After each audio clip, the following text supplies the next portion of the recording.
He left us with the first known guide for transmasculine people accessing medical intervention. And his writings and excerpts from his journal are some of the first of their kind that we now have access to.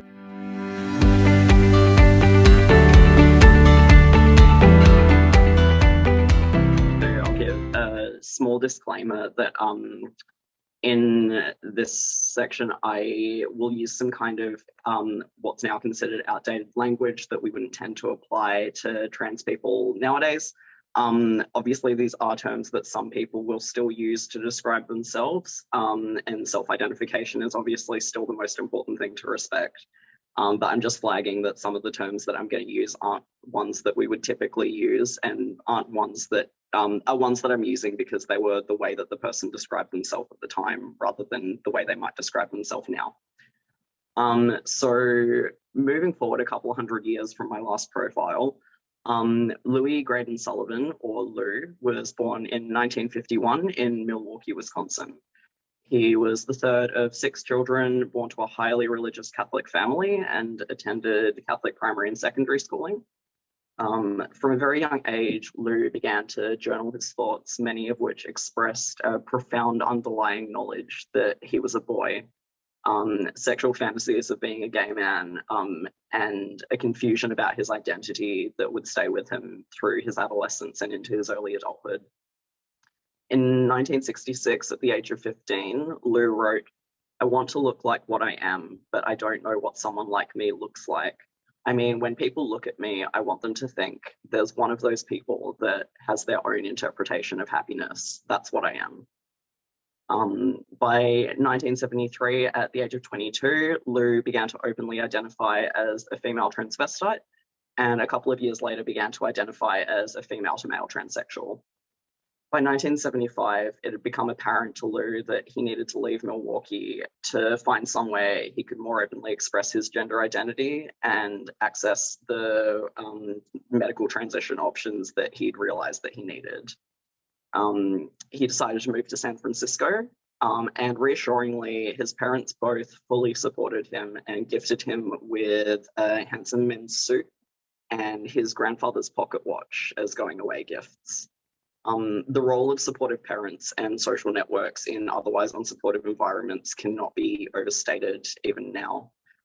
We see this all the time in queer people who are raised in otherwise unsupportive environments and will receive just one, even just one sort of supportive adult or supportive kind of place to go. And that can literally make the hugest difference. In his personal life, Lou began living as an out gay man and is still to this day cited as one of the first known transgender men to openly identify as gay.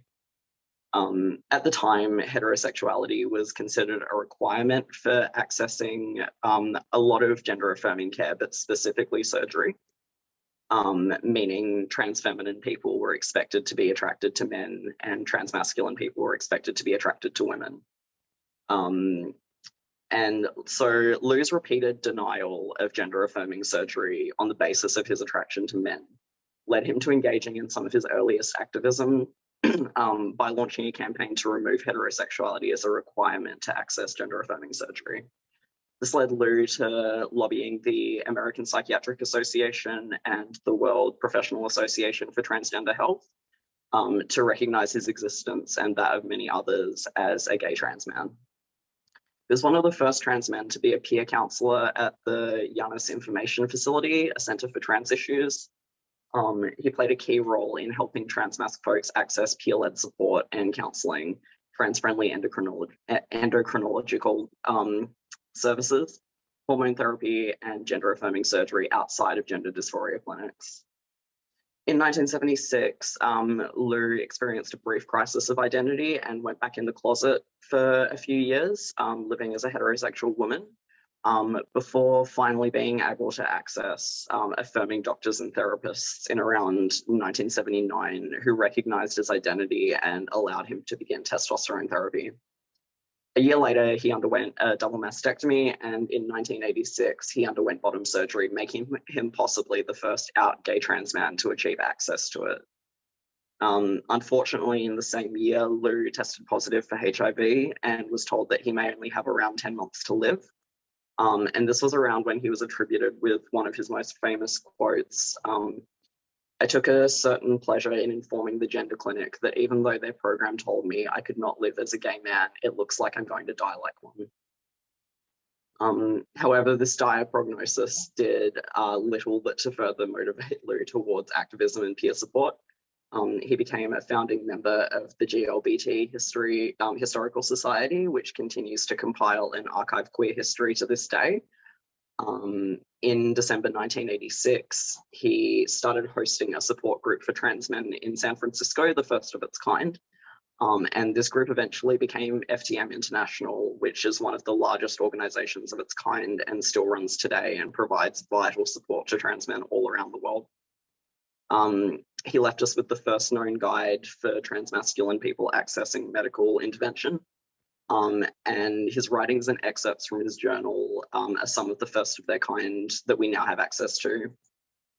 While he significantly outlived his initial prognosis of 10 months, Lou passed away from AIDS-related complications on March 2nd, 1991.